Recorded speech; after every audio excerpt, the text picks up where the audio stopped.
So there's a moment that happens every year. It's usually toward the end of December. People start telling themselves, next year, things are going to be different. I'm going to leave this job. I'm going to stop feeling stuck. I'm going to finally do something that feels like me. But what's interesting is that by June or July, most people are still exactly where they were 6 months ago. So the question isn't, why don't people change? The real question is, why do we stay in jobs, even though we know we hate them? Why do we keep going back to the same old job instead of making the change that we want to make, we know would be good for us, is more in line with who we are, who we want to be? Well, see, here's the thing. Most people don't stay in a job they hate because they're lazy and can't be bothered changing. They're not staying because they know, this job's bad for me, but hey, I'm going to stay here anyway.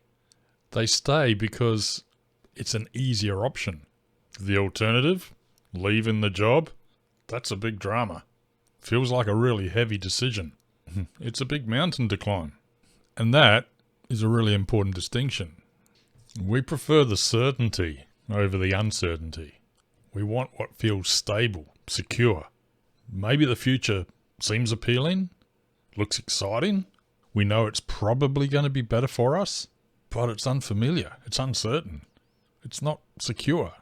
We're treading out into the unknown, and that's scary.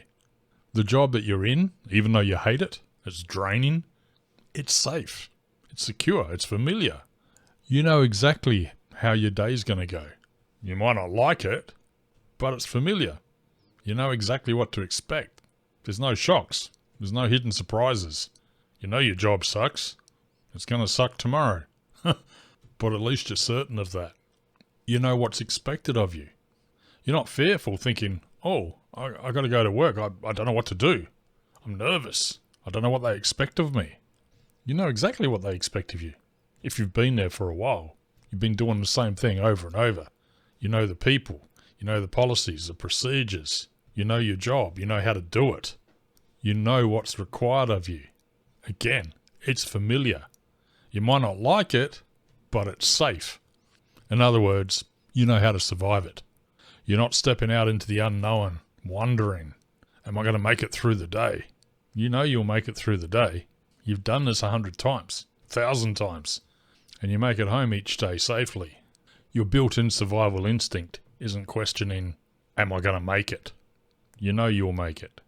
You know, leaving your job, even the one you hate, well, that involves stepping into uncertainty, unproven grounds.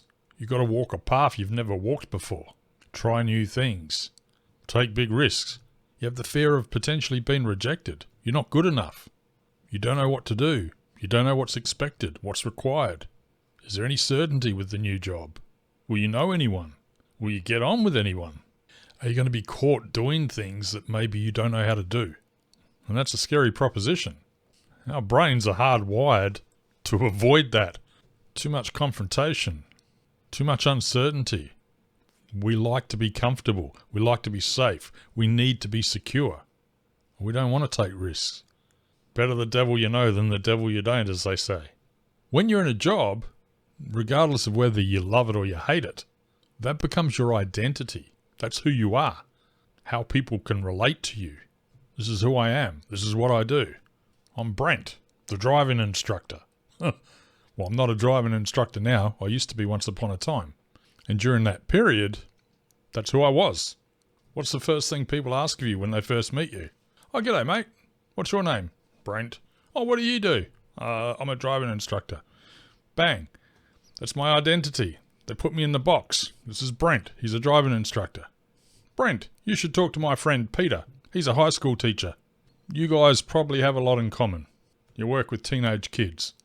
If I suddenly go from, hey, I'm Brent, the driving instructor, to I'm Brent, the used car salesman, that creates a whole different identity. People relate to me in a different way. This is Brent. He manages the local supermarket down the road there. Different identity. People will relate to me in a different way. That's a big change. And that scares us. And when we're staring down the barrel of a huge identity shift, massive change, Well, that scares us. It's easier to stay in the job we hate. Yeah, I'm a driving instructor. Don't like it, but hey, it's what I've been doing for the last 6 years. It's what I know. It's who I am. I'm just going to keep being that guy. The longer you've been at this same job, had the same identity, been tarred with the same brush, well, the harder it is to walk away from that. Not because it's right to walk away and do something that really inspires you, not because it's wrong to stay in a job that you hate, but you've already invested so much of yourself into this, so much time, so much energy. You've carved out an identity that people know you for. It's hard to wrap your head around the change, the identity shift. Hey, did you hear about Jane? She spent like 10 years as a waitress. Now she's selling sporting goods? What the hell was all that about? And poor old Jane, to make the shift from being a waitress or working in a coffee shop to working in sporting goods, she's thinking, too hard. This is who I am. This is what I do. I've been a waitress for 12 years. It's what I know. And not only that, man, I've given up years and years of my life to being the best at my job. I get good tips. People compliment me on my customer service skills. I make really, really good coffee. People say I brighten their day when they come into the coffee shop. I've invested a lot of time, a lot of my life, 12 years, to be that person.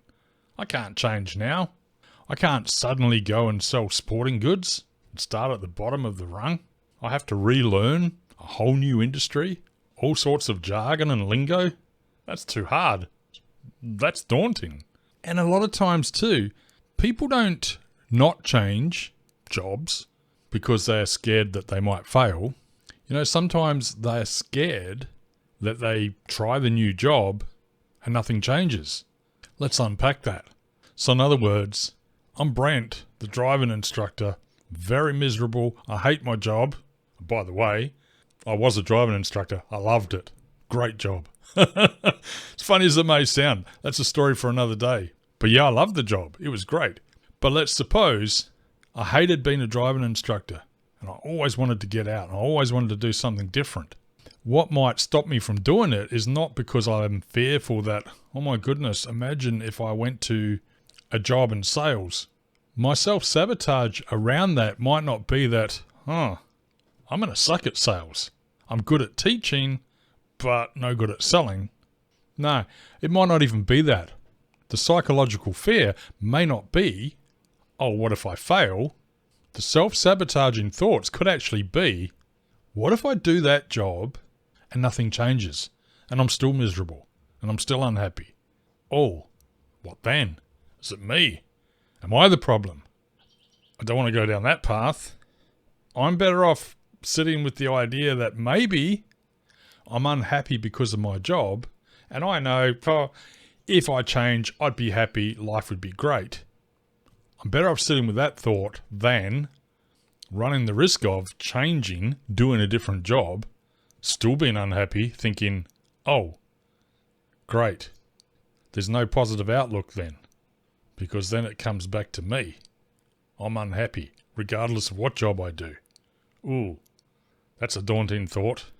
Better off not even trying, just in case. Now, I'm not thinking that consciously. That's a subconscious thought.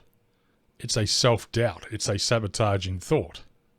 And that's keeping me stuck because the self-sabotage is, no, Brent, stay where you are. You're unhappy, but you know there's hope if you change your job. The safety mechanism's kicking in saying, no, don't change your job. Because if you do, and things don't change, then you got to start looking a little bit deeper into yourself. So it's better to have the hope, the what if factor. Yeah, I could change my job. Yeah, I could be happy. No, I'll just stick it out. So when we get close to the end of the year, and come December, getting close to New Year's Eve, we're thinking about what's going to happen next year, how things are going to be different, how things are going to be better, how next year is going to be all about me. I'm making some big changes. Watch this space. It's a powerful thought, and it's a good time of the year to reflect, and in particular around New Year's Eve, times where we're rolling into the next year. It gives us some kind of psychological distance. That was then, this is now, This is who I was. This is who I'm going to be. For a moment in time, it feels like we're the one with the power. For that moment, it feels like we're kind of standing on the outside of our life, looking in, rather than being stuck in our life, looking out. We kind of have this bird's eye, top-down view. We can see ourselves from the outside with some level of clarity, focus, direction. And for a moment, that kind of clarity can feel like motivation. Yes, I've got this. I'm going to do things differently. I'm going to be better. I'm going to take next year by the horns. I got this. But unfortunately, that's not enough. Clarity, motivation, drive, want, that's not enough to override the fear, the uncertainty, the unknown. Because we've got this mechanism that stops us from making dumb choices, usually. It kicks in to protect us. No. Stay where you are. Don't walk out into the unknown. Don't take that job. You don't know what to do. It'll completely change you as a person. You'll be a different identity. How will your friends relate to you? How will your family feel? What will they say? Brent, he can't do that. Who's he think he is? Don't take that uncertainty. Yeah, you're probably right. I could probably stick it out in this job for another year, I guess. Or, let's just wait and see what happens. Well, wait and see. You know what's going to happen. You're going to be having the same conversation with yourself in another 12 months. Because it's the way we're programmed. We're programmed to take the safe option, to take the easy option, to take the path of least resistance. It's what we do.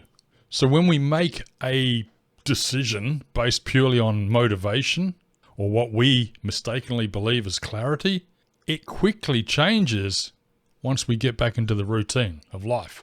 So if you make a decision New Year's Eve, hey, this year's different. This year I'm going to take that new job opportunity. I'm going to go and ask for that promotion.